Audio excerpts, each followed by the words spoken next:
جمعہ کا دن آئے یا جمعہ کی رات آئے، مطلب جمعرات کا دن گزر کے جو رات آتی ہے جمعہ کی رات یا جمعہ کا دن، آپ کے قبر کی یا دونوں میں سے ایک کی جمعہ کا دن جو اولاد قبر کی زیارت کرے گا، اللہ اس اولاد کی مغفرت فرما دیتا ہے، اس کی بخشش فرما دیتا ہے۔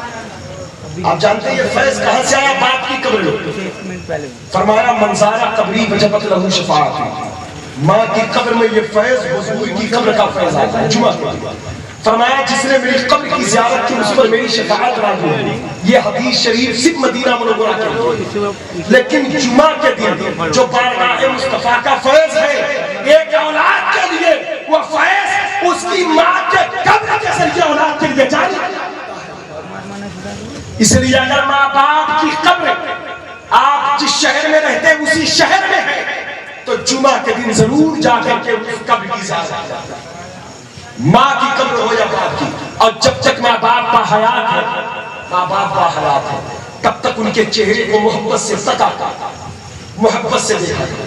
اگر ایک دن میں 1000 مرتبہ ماں کا باپ کا چہرہ دیکھا آپ نے پلک جھپکا کر محبت سے، تو 1000 حج کا ثواب آپ کو صرف دیدار کی وجہ سے عطا ہوگا۔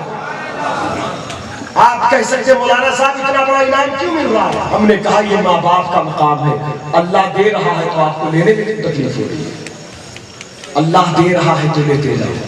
حضرات گرامی مقام، تو اب ماں باپ کی قبروں کو بھی لوگ بھول جاتے ہیں۔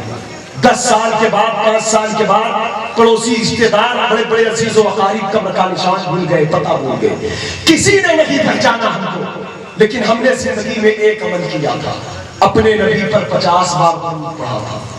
کہیں سبحان اللہ۔ جو 50 مرتبہ 5 منٹ کے لیے جو حضور سے رشتے کے لیے آپ نے وقت نکالا، سارے رشتے ساری قربانیاں تو اولاد کے لیے بھی بچوں کے لیے دے دیا، لیکن سب بھول گئے۔ لیکن جو 5 منٹ مدینے والے مصطفیٰ کے لیے ہم نے وقت نکالا تھا، کل جب قیامت کا دن قائم ہوگا تو میرے نبی اپنے منبر سے آواز دیں گے، اے میرے غلام سب تجھے بھول گئے، میں تجھے نہیں بھولا ہوں، تو 50 مرتبہ درود پڑھتا تھا، میرا وعدہ تھا میں مصافحہ کروں گا، بڑے بڑے لوگ کھڑے ہیں ان کے سامنے میں اپنا وعدہ پورا کر رہا ہوں، میرے قدموں میں میرا دیدار کرنے اور اپنے کلیجے کو ٹھنڈا کر لے۔ اس لیے آج ہم نے یہ رشتہ کمزور کر دیا، یہ رشتہ ہم نے کمزور کر دیا۔ بتائیے درود کا وظیفہ ہونا چاہیے کہ روزانہ کم سے کم 100-200 مرتبہ درود شریف ہر بندے مومن کو پڑھنا چاہیے۔ درود پڑھنے والے کا خاتمہ ایمان کرتا ہے، اور اس دور میں ابھی جس حالت سے ہم گزر رہے ہیں درود شریف کی برکت سے زحمتیں دور ہو جاتی ہیں۔ درود پڑھنے والے کے بدن سے گناہ ایسے ہی جھڑنے لگتا ہے جیسے جلتی ہوئی آگ پانی سے بجھے۔ ہم اس نبی کے امت میں ہیں جن کی شان بڑی ہے اور ان کی برکت سے ہمارا بھی مقام بڑا ہے۔ تلک الرسل فضلنا بعضهم على بعض منهم من كلم الله ورفع بعضهم درجات۔ اللہ نے یہاں فرمایا کہ اللہ نے اپنے رسولوں میں سے بعض کو بعض پر فضیلت دیا، بعض وہ ہیں جن سے کلام کیا اور بعض وہ ہیں جن کے اللہ نے بہت درجے بلند فرمائے، جن کا درجہ اللہ نے بہت بلند فرمایا وہ میرے نبی کی ذات ہے۔ اور پھر فرمایا جتنا درجے والا نبی ہے اتنے ہی درجے والے امتیوں میں ان کے امتی ہیں۔ اس لیے کنتم خیر امت اخرجت للناس، ان کی امت کے بارے میں فرمایا لوگوں میں تم بہترین ہو۔ اللہ کہہ رہا ہے، کون کہہ رہا ہے؟ اگر آج ہم مائک پر آ کر کہیں گے مولانا صاحب بہت اچھے بڑے متقی ہیں، یہ بڑے صالح ہیں، بڑے نیک ہیں، فلاں بہت عالم ہے، ایک جھوٹی زبان اگر کسی کو اچھا کہے تو اس کی اچھائی کے چرچے ہونے لگتے ہیں، لیکن خدا جس کا کلام ایسا کلام جس سے بڑا کوئی کلام نہیں، وہ تمام امت کو کہہ رہا ہے تو بہترین ہو۔ ناز کرو اپنے مقدر پر، اپنی قسمت پر کہ اللہ کا شکر ہے رب قدیر کا کہ اپنے حبیب کا امتی بنایا، اور یہ بہترین ہمارے عمل کی وجہ سے نہیں، حضور کی نسبت کی وجہ سے۔ لیکن ہم نے آج اسی نسبت کو کمزور کر دیا۔ ان غلاموں کو کیا مقام دیے گئے؟ میں توجہ چاہتا ہوں، غلاموں کو کیا شان دی گئی. توجہ چاہتا ہوں, ذرا حاضر ہے اور بولنے ہم 10-5 منٹ آ رہے. آپ سن رہے میری بات, سمجھ میں آ رہی ہے؟ سمجھ میں آ رہی بات؟ اگر سمجھ میں آ رہی تو آپ دیکھ لیں. بس ایک دو بات اور میں آپ سے کروں گا, بہت زیادہ مطلب لوگوں کی بھی بہت ناز شریف کا بھی دور چلے گا. سیدی سرکار حبیب ملت کی آمد ہوا. توجہ چاہتا ہوں, بغداد شریف کے عظیم حضور حضرت امام ابو الحسن رفاعی بغداد شریف جانا چاہتے ہیں؟ جانا چاہتے ہیں؟ کہیے انشاءاللہ. انشاءاللہ. میں مسافر ہوں تو گنہگار, لیکن مدینے والے مصطفیٰ نے فرمایا مسافر کی دعا قبول ہوتی. میری دعا ہے اللہ سب کو بغداد شریف دکھا دے, غوث پاک کا روضہ دکھا دے, بڑے پیر کا شہر دکھا دے, مشائخ کا شہر دکھا دے. بغداد کی محبت سرکار مجاہد ملت کے دل میں جو نہیں. حضرات اکرامی وقار, آج بھی اہل بغداد گواہ ہیں.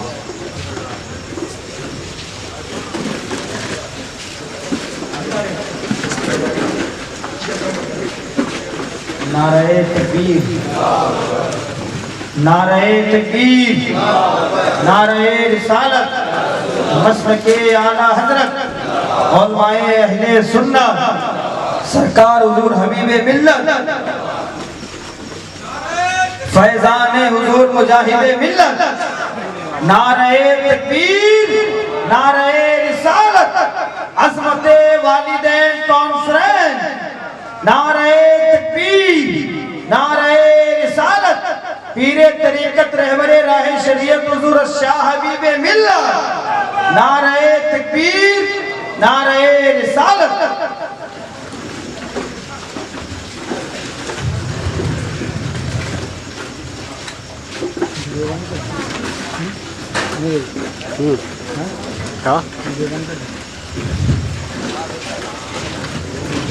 ماشاءاللہ سبحان اللہ. دیکھیے ہمارے آپ کا مابین ہے پیر طریقت رہبر راہ شریعت عامل اولاد مظاہر نواسہ حضور سیدی سرکار مجاہد ملت حضرت علامہ اشار حضور سیدی آقائی مولائی حضور سید حبیب ملت دامت برکاتہ مولانا والقدسیہ جانشین سرکار مجاہد ملت کی آمد ہے, جن کی جمال جہارہ کی زیارت سے ہو رہا فیضیاب ہو گئی, جن کے قرب میں بیٹھ کر کے ہم لوگ بے پناہ برکت و رحمت سے مالا مال ہوئے ہیں.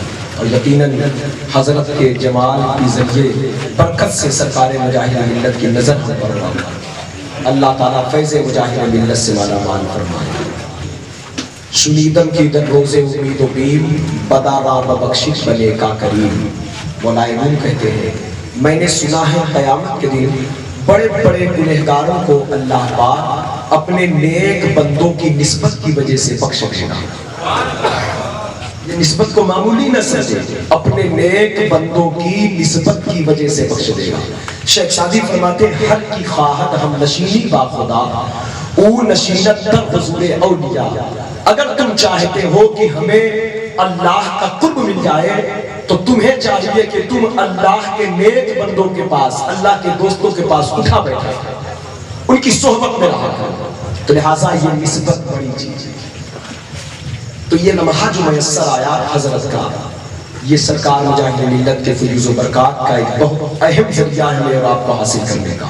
قیمتی لمحہ ہے, دعا کی مقبولیت کی گھڑیاں ہے. اللہ تعالیٰ حضرت کے آمد کے صدقے میں اس محفل کو قبول کرے.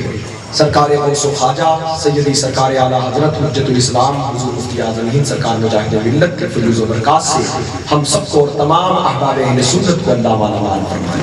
میری بات یہ چل رہی تھی, توجہ چاہتا ہوں. بغداد شریف کے عظیم بزرگ حضرت امام ابو الحسن رفاعی رحمۃ اللہ علیہ آپ کہتے ہیں کہ میں روحانی طور پر آسمانوں کی طرف پرواز کیا. صوفیاء اولیاء مشائخ جو ہوتے ہیں اکابر اولیاء اللہ, ان کی روحیں پرواز کرتی ہیں. اہل سنت کا کسی دور میں کسی کا اس پر اختلاف نہ ہوتا. جو اختلاف کرتے ہیں بدعقیدے پر مذہب ہیں. روحانی طور پر کہتے ہیں میں جب پرواز کیا تو 7 لاکھ عرش میں عبور کر گیا. پھر بتایا کہ عرش ایک نہیں عرش کروڑوں ہے. عرش ایک نہیں عرش کروڑوں ہے. کہا 7 لاکھ عرش کا میں عبور کیا. تب ایک آواز آئی ابو الحسن ارادہ کیا ہے, کہاں آ رہے ہو؟ تو کہا میرے مولا نہ سفر بشرط مال ہے نہ طلب بقید سوال ہے, فقط ایک سیری ذوق کو میں بھٹک رہا ہوں کہاں کہاں. میرے دل کی یہ خلوتیں کئی بار سچ کے اجڑ گئی، مجھے بارہا یہ گما ہوا تم آ رہے ہو کشا کشا۔ میرے مالک، میرے مولا، میرے پروردگار، میری کیا حیثیت کہ میں تیرے عرش کی طرف پرواز کروں؟ میرا اپنا کیا پتا کہ میں تیری راہ کی طرف آؤں؟ میرے مولا، ایک محبت، ایک وارفتگی، ایک جستجو، ایک عشق میں کھنچا جا رہا ہوں۔ کہا وہ کون سا عشق ہے؟ کہا تیرے حبیب کا قدم معراج کی رات جس عرش پر آیا ہے، بس اسی کو چومنے کے لیے پرواز کر رہا۔ وہ عرش ہے کہاں؟ وہ عرش کی منزل، وہ عرش ہے کہاں؟ وہ کہاں ہے؟ تو آواز کیا آئی؟ آواز آئی پلٹ جاؤ قدموں کے نشان، جہاں سے آئے ہو واپس پلٹ جاؤ۔ 7 لاکھ عرش عبور کر کے پھر کہا جا رہا ہے پلٹ جاؤ، پلٹ جاؤ، اگر میں تمہیں کروڑوں سال زندگی عطا کروں۔ اے ابو الحسن، کروڑوں سال تم اسی طرح پرواز کرتے رہو تو وہاں تمہارا خیال بھی نہیں جا سکتا معراج کی رات میرے حبیب کا قدم جہاں پر پہنچا۔ میں آپ سے پوچھنا چاہتا ہوں، خیال پر پابندی کہیں نہیں۔ آپ یہاں بیٹھے ہو نا، آپ ایک سیکنڈ کے اندر مدینہ شریف چلے جاؤ، مکہ شریف چلے جاؤ، مکہ شریف چلے جاؤ، اجمیر شریف چلے جاؤ، بریلی شریف چلے جاؤ، کلیر چلے جاؤ، کچھوچا بارائی چلے جاؤ، مارہنہ کالکی بلگرام چلے جاؤ، دھان نگر شریف چلے جاؤ، الہ آباد شریف سے علی سرکار منور علی شاہ کے بیان چلے جاؤ، ایک سیکنڈ کے اندر پہنچ جاؤ۔ کوئی پابندی ہے اس میں؟ کوئی پابندی نہیں، لیکن حبیب کا قدم اس قدر بلند ہے کہ اس عروج کو دیکھنے کے لیے خیال پر، سوچ پر بھی اللہ نے پابندی آئی۔ بریلی کے امام نے کہا خرد سے کہہ دو کہ سر چھپا لے، گما سے گزرنے والے یا تو خود پڑے ہیں جہد کو لالے، کسے کیا بتائے کدھر گئے تھے، سراغ عین و متا کہاں تھا، نشان کیف و علا کہاں تھا، نہ کوئی راہی نہ کوئی ساتھی نہ سنگ منزل نہ مرحلے تھے، کمانے ان کا کہ چھوٹے نقطوں تم اول آخر کے پھیر میں ہو، محیط کی چال سے تو پوچھو کدھر سے آئے کدھر گئے، نئے نرالے طرف کے سامنے عرب کے مہمان کے لیے۔ تو حضرات گرامی، اگر 15ویں صدی میں کوئی بے حیا بے غیرت حضور کے خلاف بھوکے تو پھر یہ اس کی اپنی زبان گندی ہونے کی علامت ہے۔ جس کا کریکٹر گندا ہو تو پھر وہ کچھ بھی بک سکتا ہے، جس کے اپنے وجود کے اندر پاکیزگی نہ ہو، اتلم بعد ذالک زمین، جس کے اپنے ماں باپ کا پتہ نہ ہو تو پھر ظاہر سی بات ہے وہ اسی کی نام حرکت ہوتا ہے۔ اس سے میرے دوستو، اس پر ہمیں شکستہ خاطر نہیں ہونا چاہیے، بلکہ اپنے نبی کے عظمت کے ترانے گانا چاہیے۔ میرے اعلیٰ حضرت نے بتایا یا رسول اللہ تیرے تو وصف عیب تناہی سے ہے، توجہ چاہتا ہوں، کہا وصف کسی بھی ذات کی دنیا میں جو بھی شخصیتیں ہیں، جب ہم کسی کی خوبیوں کو بیان کرنے لگتے ہیں تو ایک مقام آتا ہے کہ اینڈ لاسٹ ہو گیا، اب اس کے آگے بات نہ کرنا، ورنہ مبالغہ ہو جائے گا۔ کون کتنا بڑا عالم ہے اس کی ایک خط ہے، کتنا بڑا صوفی ہے اس کی ایک خط ہے، کتنا بڑا درویش ہے اس کی ایک خط ہے، کتنا بڑا عابد ہے، زاہد ہے، صابر ہے، شاکر ہے اس کی ایک خط ہے۔ لیکن حضرات گرامی وقار، اعلیٰ حضرت کہتے ہیں کہ کسی ذات کی خوبیوں کی حد اور اس کی تہ تک پہنچ جانا، اس کے اوصاف کے مقام کے آخری مرحلے کو چھو لینا، یہ بھی ایک عیب ہے۔ لیکن حضور کی جو ذات بابرکات ہے، صورت ہو، سیرت ہو، علم ہو، عمل ہو، صبر ہو، شکر ہو، تخیل ہو، عبادات ہو، اخلاقیات ہو، معاملات ہو، احوال ہو، اعمال ہو، جلوت ہو، خلوت ہو، صبر ہو، سفر ہو، حجر ہو، جہاں بھی ہو، کہا جب حضور کی ذات کو ہم دیکھتے ہیں تو 1000 سے زائد کتاب عظمت رسول پر لکھنے کے بعد یہ کہتے ہیں یا رسول اللہ ابھی تو لگتا ہے کہ آپ کے مدح و ستائش کا آغاز ہی نہیں ہوا، تیرے تو وصف عیب تنہائی سے ہے، توجہ چاہتا ہوں، تیرے تو وصف عیب تنہائی سے ہے بری۔ کہا کہ ڈکشنری میں لغت میں نعت کے لیے مدح و ستائش کے لیے جتنے الفاظ ہوتے ہیں مختلف زبانوں میں، اردو، عربی، فارسی یا انگلش جو بھی زبانیں ہیں، ان میں جو نعت کے لیے جو الفاظ استعمال ہوتے ہیں، نعت کے لیے جو جملے اچھے جملے استعمال ہوتے ہیں، تو کہتے وہ سب تو استعمال کر لیے گئے، اب الفاظ ختم ہو گئے، لیکن حضور کے اوصاف کا ایک باب بھی پورا نہ ہوا۔ نظمی میاں نے کہا الفاظ نہیں ملتے سرکار کو کیا کہیے، جبریل سلامی دے کر کیا کہیے، کہا کہ اب تو الفاظ بھی ختم ہو گئے، اب میں کیا کہوں، تو ہم نے تصور میں اعلیٰ حضرت سے کہا حضور 1000 کتابیں لکھ ڈالا آپ نے، رات کو رات نہ سمجھا، دن کو دن نہ سمجھا، عشق رسول کا دریا بہایا، جو آپ کی صحبت میں آیا وہ بھی فنافی الغوث فنافی الرسول ہو گیا۔ آخر اب آپ کیا کریں گے؟ آپ کہتے الفاظ ختم ہو گئے، تو کہتے اب میرے پاس صرف ایک ہی لفظ بچا ہے۔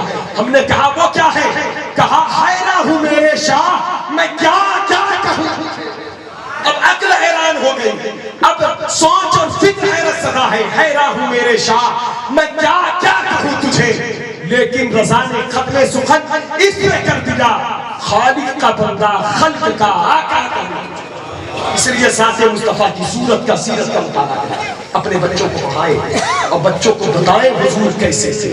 اور جب تک ہم جانیں کہ نہیں کسی ذات کے بارے میں، تب تک اس ذات سے محبت نہیں ہوگی۔ سرکار حبیب ملت سے محبت ہمیں کیوں ہے؟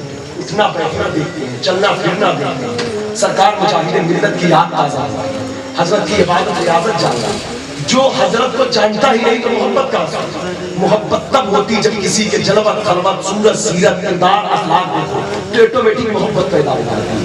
تو میرے دوستو، آج حضور کی محبت کی کمی جو ہم میں، ہمارے نوجوانوں میں، آنے والی نسلوں میں ہے، وہ اس لیے ہے ہم نے حضور کو جانا تو ہے لیکن ان کی سیرت کیا ہے ہمیں پتا نہیں ہے، ان کا اخلاق کیسا تھا یہ ہمیں پتا نہیں ہے، ان کی صورت کیسی تھی یہ ہمیں پتا نہیں ہے، ان کا علم کیسا تھا، اور اس کو ہمیں تلاش کر کے اپنی زندگی میں اتارنا پڑے گا۔ لقد کان لکم فی رسول اللہ اسوۃ حسنہ، رسول اللہ کی زندگی تمہارے حق میں نبی میرے عمل ہے۔ حضرات گرامی، ایک روایت دیکھیں، آج جیسے ہم لوگ بہت کام کرواتے ہیں، شادی شدہ آدمی تو اپنی بیویوں سے کام کروائے، ایک گلاس پانی لے کر کے وہ پینا عیب سمجھتا ہے، کوئی بہت بڑے منصب پر ہے تو اپنے نوکروں سے کام کرائے، اپنے ہاتھ سے کام کرنا وہ اپنی توہین سمجھتا ہے۔ لیکن اللہ طاقت دے تو حضور کی سنت ہے کچھ کام اپنے ہاتھوں سے کیا گیا۔ حضرات گرامی وقار، انس بن مالک کہتے ہیں 10 سال میں اپنے نبی کا خادم رہا، مدینے پاک کی پوری مدنی زندگی میں میری والدہ نے وقف کیا تھا حضور کے لیے، لیکن کہتے ہیں میں اپنے نبی کا خادم تھا، ان کی خدمت اللہ، ان کی خدمت۔ اعلیٰ حضرت غوث پاک کے لیے کہتے ہیں کہ یہ راج کس شہر میں کرتے نہیں تیرے خدام، باج کس نہر سے لیتا نہیں دریا تیرا۔ جب غوث پاک کے خادموں کی یہ شان ہے تو پھر رسول اعظم کے خادموں کی شان عالم کیا ہوگا۔ کہتے ہیں کہ میں خادم تھا لیکن جتنا کام میں اپنے نبی کا کرتا تھا مجھ سے زیادہ خود میرا کام میرے حضور کر دیا گیا۔ حضرت انس بن مالک کہتے ہیں، آگے پھر ایک روایت میں حدیث آئی، کہتے ہیں ایک مرتبہ ہم ایک سفر میں تھے اللہ کے نبی کے ساتھ، کہتے ہیں جب ہم سفر میں تھے تو صحابہ نے کہا یا رسول اللہ بھوک لگی ہے، کچھ کھانے کا انتظام ہو، تو فرمایا کچھ جانور ہیں ان کو ذبح کرے گا، تو جانور ذبح کیا گیا۔ تو صحابہ نے کہا ہم چمڑا اتاریں گے، ایک نے کہا ہم روٹی بنائیں گے، ایک نے کہا کہ ہم آٹا گوندیں گے، ایک نے کہا ہم روٹی بنائیں گے۔ اللہ کے نبی اٹھے اور جنگل کی طرف چل لکڑیوں کے باغ کی طرف۔ صحابہ کہتے ہیں یا رسول اللہ آپ کہاں تشریف لے جا رہے ہیں؟ میرے آقا ارشاد فرماتے ہیں کھانا بنانے کے لیے لکڑیوں کی بھی تو ضرورت ہے، لکڑی لے کر میں لاؤں گا، جنگل سے لکڑیاں کاٹ کر میں لاؤں گا۔ صحابہ کہتے ہیں یا رسول اللہ ہم کر لیں گے یہ کام۔ میرے آقا ارشاد فرماتے ہیں میرے صحابہ مجھے معلوم ہے کہ جب تم میرے وضو کا پانی زمین پر نہیں گرنے دیتے، میرے لعاب کو زمین پر نہیں گرنے دیتے، تو پھر میرا کام کیوں نہ کرو گے؟ یقیناً تم کام کر لو گے، لیکن اللہ اس بات سے بہت خوش ہوتا ہے جب چھوٹوں کے کام میں بڑے بھی ہاتھ بٹا لیں تو اللہ پوری جماعت سے راضی۔ سنیں ام المومنین سیدہ عائشہ صدیقہ کہتی ہیں اللہ کے نبی صلی اللہ علیہ وسلم ہمارے ساتھ آ کر روٹیاں بنواتے ہیں۔ آج ہم یہ کام کریں تو پھر مذاق بن جائے گا کہ عورتوں والا کام کرتا ہی ہے۔ کہتے سرکار آ کر آگ کو پھونک مارتے، آگ کو تیز کرتے اور روٹیاں ہمارے ساتھ بنوایا کرتے اللہ کے حبیب علیہ السلام۔ حضور کی ازواج کہتے آج حضور کی 11 شادیوں کو لے کر یہ جو جانور صفت لوگ ہیں، شیطان اور نفس کے شرارت کے برتن میں پھنس کر جو عذاب نار میں گرفتار ہونے والے ہیں، جن کا مخدر ابدی جہنم ہو چکا ہے، حضور کی گستاخی وہی کرتا ہے جس کے مخدر میں ہدایت ہے۔ آج وہ لوگ کہتے ہیں 11 شادی کی تھی، ہم کہتے ہیں میرے نبی نے 11 شادی کیا تھا، یہ بھی میرے نبی کا ایک معجزہ ہے۔ جس دور میں ایک بیوی رکھ کر لوگ ظلم کرتے تھے، جس دور پر ایک بیوی پر لوگ ستم کرتے تھے، جس دور میں بچیوں کو زندہ دفن کیا جاتا تھا، جس دور میں بیوی صرف نفس اور حوث کا شکار تھی، اس دور میں میرے مصطفیٰ نے 11 بیویوں کو کم و بیش وہ محبت دیا ہے کہ آج وہی محبت کی برکت ہے کہ پوری دنیا میں بیویاں اپنے شوہروں کی دلوں کی دھڑکن بن گئی ہیں۔ یہ حضور کے اسی نکاح کی برکت ہے، یہ میرے مصطفیٰ کا وہ معجزہ۔ جس دور میں ایک بیوی رکھنا محال تھا، مشکل تھا، عورتیں صرف ظلم اور ستم کے نشانے پر تھی، صرف حبش کی شکار تھی۔ آج اسلام عورتوں کو حق نہیں دیتا۔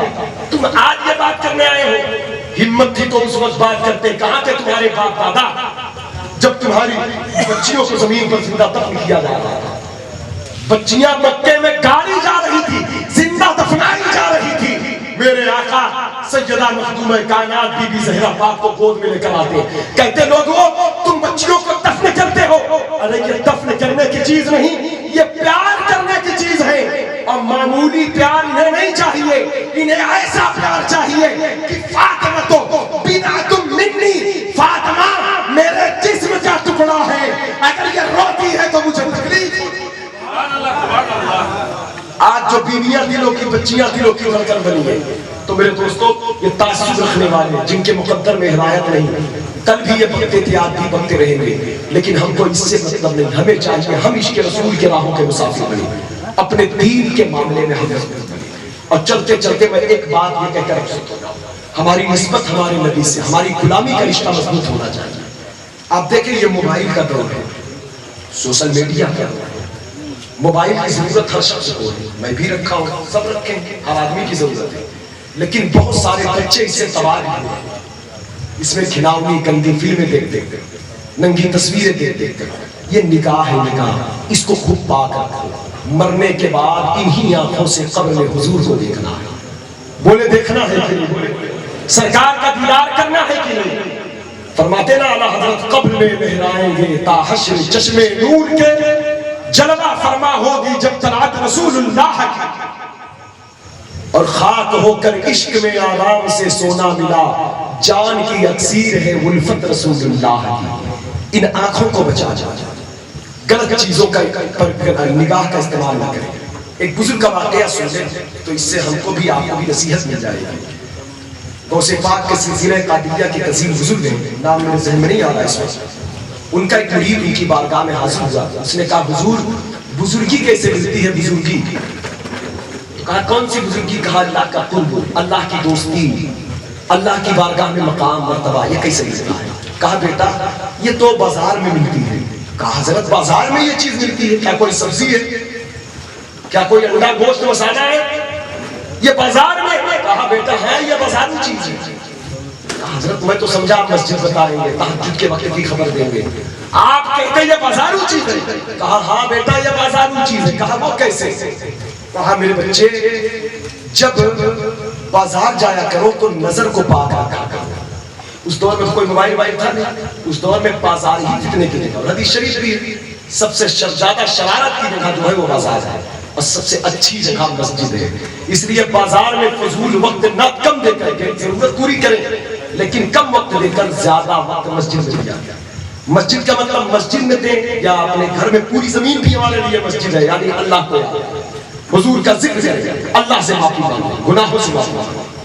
حضرات گرامی وقار تو کہا کہ بازار جاؤ تو نظر کو پاک رکھو۔ کہا حضور پھر اس سے بزرگی سے کیا تعلق ہے؟ کہا بیٹا بہت بڑا تعلق ہے۔ کہا وہ کیسے؟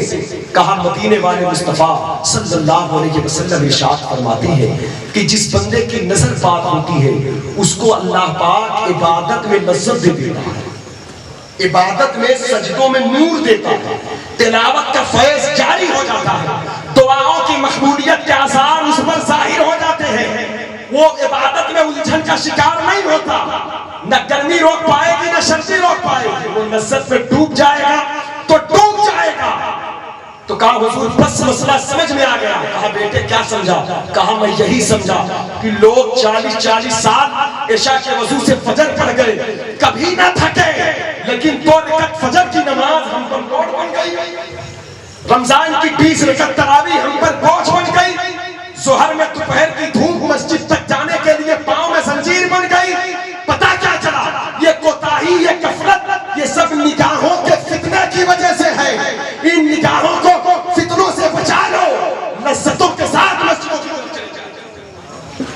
حضرات گرامی مکان نگاہوں کو بچائیں. اس دور میں تو بازار کی بات کیا تھا.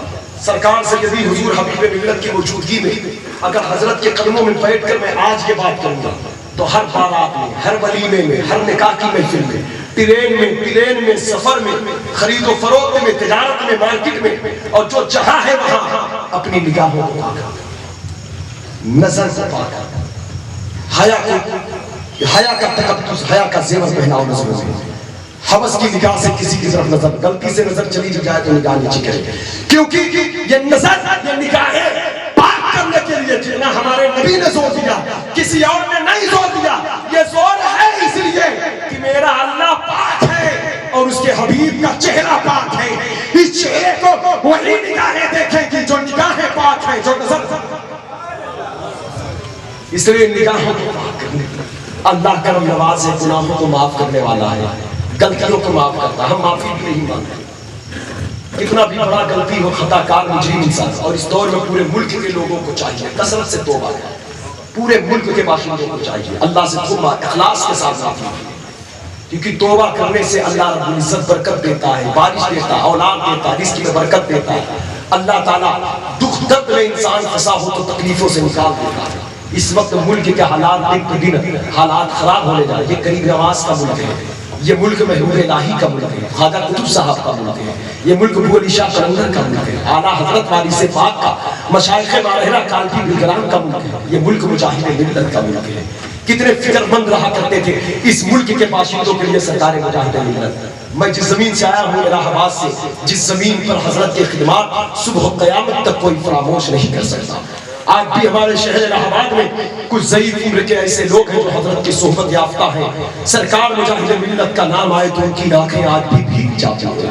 کہتی ہمارے شہر الہ آباد میں جو عشق رسول کی شمع روشن ہے اور لوگوں کو قادری فقیر الہ آباد گوپی گنج سے لے کر بنارس کی وادیوں تک اگر کسی بندے نے بغداد شریف کا فقیر بنایا ہے تو وہ مجاہد ملت ہے.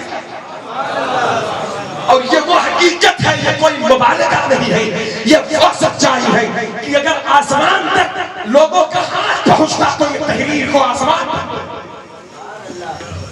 حضرات گرامی وقار، تو وہ سرکار مجاہد ملت کی ذات بارکہ، انہی بزرگوں سے میں نے سنا ہے کہ ابھی اندرا گاندھی کی حکومت رہی، کبھی کس کی حکومت رہی، لیکن ہر دور میں وقت کا مجاہد اپنی قوم کی خیر خواہی کے لیے ڈٹا رہا، اپنی قوم کو عشق رسول کی شمع دلوں میں روشن کر کے لوگوں سے یہ لڑتا رہا. آج وہی بزرگوں کی بہاریں ہیں، برکت ہے کہ آج یہ دین اور اسلام ہمارے آپ کے پاس. بزرگوں نے قربانی دے کر یہ دین دیا لیکن ہم اس کی قدر نہیں کر پا رہے. کم سے کم دین کی خدمت نہیں ہو پا رہی. جو دین دیا ہے اس کی حفاظت تو کر لیں، جو ایمان دیا تو عشق رسول دیا اس کی حفاظت تو کر لیں. ہم بہت آزاد ہو کر زندگی نہ جیئے، ہمیں آوارہ ہو کر جینے کو نہیں کہا گیا. ہمارے لیے پہلے ہی ہمارے نبی نے کہا الدنیا سجن المومن، اے ایمان والو یہ قید خانہ ہے تمہارے لیے. قید خانے میں تکلیفوں کا سامنا کرنا پڑتا ہے. یہ تو کافروں کے لیے جنت ہے، جنت میں کافر. تمہارے لیے جنت جو ہے وہ ابدی جنت ہے. اور دنیا کی جنت جس کو جو بھی ملی 25-50 برس کی زندگی ہے، 100 سال کی، لیکن ہمیں اور تمہیں جو جنت ملنے والی ہے وہ ابدی ہے، دائمی ہے، کبھی نہ ختم ہونے والی ہے. اس لیے اس دن کی تیاری کریں، اس دن کی تیاری میں کار لگ جائے. تو دوستو، تو اس کے لیے بندہ کتنا بھی مجرم ہو مناسب ہو. بس ایک روایت سرکار عمر فاروق اعظم کی بارگاہ ہے. ایک شخص آتے ہیں، کہتے ہیں اے امیر المومنین خلافت کا دور. کہا کیا بات ہے؟ کہا میری ایک بیٹی ہے، اس کا ایک رشتہ آیا ہے، ایک صاحب میری بیٹی سے نکاح کرنا چاہتا ہے. کہا اچھی بات ہے، بیٹی جوان ہو گئی. کہا نکاح کرتے ہیں. کہا حضور لیکن ایک مسئلہ ہے. کہا وہ کیا ہے؟ کہا میری بیٹی نے ایک بہت بڑا گناہ کیا ہے. تو کہا کہ کون سا گناہ کیا ہے؟ کہا کہ بہت بڑا جھوم یہ کہہ کر رونے لگے، بہت رونے. تو کہا کہ اتنا رو کیوں نے گناہ کیا ہے؟ کون سا گناہ ہے؟ کہا حضور کیسے بتاؤں میں؟ تو کہا کہیں تمہارا اشارہ زنا کی طرف تو نہیں ہے؟ تو کہا ہاں میری بیٹی سے زنا کا گناہ سرزد ہوا ہے، لیکن حضرت میری بیٹی نے توبہ کر لیا ہے. میں آپ سے یہ پوچھنا چاہتا ہوں کہ جو رشتہ میری بیٹی کا ایک لڑکے سے ہو رہا ہے تو کیا یہ ہونے والے داماد کو مجھے یہ بتانا پڑے گا کہ میری بیٹی زانیہ ہے؟ جو کتنے پاک لوگ تھے، مطلب کہا کیا شریعت میں کوئی ایسا قانون تو نہیں ہے کہ لوگوں کا عیب بتاؤ جہاں رشتہ داریاں ہو. اتنا سننا تھا حضرت عمر فاروق اعظم ان کو پکڑ لیے, رونے لگے, کہتے میرے آقا کے غلام کتنے بھولے بھولے. بیٹی نے توبہ کر لیا, کہا ہاں کر لیا. تو کہا اللہ نے جس عیب پر پردہ ڈال دیا ہے اسے تم کیوں کھولنا چاہتے ہو؟ اللہ نے جس عیب پر پردہ رکھا ہے اسے کیوں بتانا چاہتے ہو؟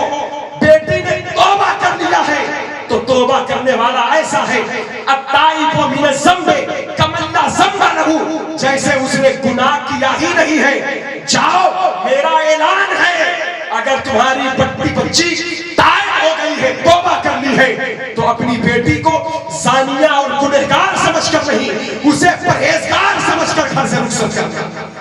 پتہ کر کیا چلا, توبہ کرنے والا پرہیزگار تھا. توبہ کرنے والے کا شمار متقین کے ساتھ. آج بہت سارے گناہ ہمارے آپ کے دامن میں ہیں, جھوٹ کے, غیبت کے, بدکاری کے, بدنگاہی کے, رشوت, سود, ریاض کے, بہت ساری بغض, حسد, اناد, تکبر. تو میرے دوستو ہمیں چاہیے توبہ کر کے پاکیزگی حاصل کریں, تقویٰ حاصل کریں. توبہ تو کہیں بھی کرو قبول ہو, لیکن جب نیک بندے اللہ والے بیٹھے ہو تو ان کے دامن کرم سے وابستہ ہو کر جب توبہ کریں تو یقیناً یقین ہو جاتا ہے کہ توبہ قبول ہو جاتی ہے. تو لہٰذا آج جو لوگ اس محفل سے جائیں اپنے گناہوں سے توبہ کر کے جائیں. جو کسی پیر سے بیعت ہو گئے ہیں وہ اپنے بیعت پر, کوئی صاحب شرع پیر سے بیعت ہے تو قائم رہیں اور توبہ کریں. قادری فقیر بنے, چشتی فقیر, بزرگوں کے طرف سے جو بیعت نہیں ہوئی ہے حضرت کے دامن کرم سے وابستہ ہو. ہمارا ہر سلسلہ برحق ہے, ہر مشائخ ہمارے جو مسلک اعلیٰ حضرت پر قائم ہے سب سے نہیں. لیکن میرے دوستو سرکار مجاہد ملت پر جو فیض رضا جاری ہوا بریلی شریف سے, اس کی مثال نہیں پیش کی جا سکتی. حضور مجاہد ملت کے دیار میں صدر الشریعہ کے فقہ کا نور بھی نظر آتا ہے. مجاہد ملت کے دیار میں حجت الاسلام کا حسن بھی نظر آتا ہے. مجاہد ملت کے دیار میں حضرات گرامی وقار حضور مفتی اعظم ہند کے تقویٰ اور اس کے نور کا اظہار بھی ہوتا ہے. مجاہد ملت کے دیار میں حضور سرکار منور علی شاہ کے دربار کی عشق اور مستی بھی نظر آتی ہے.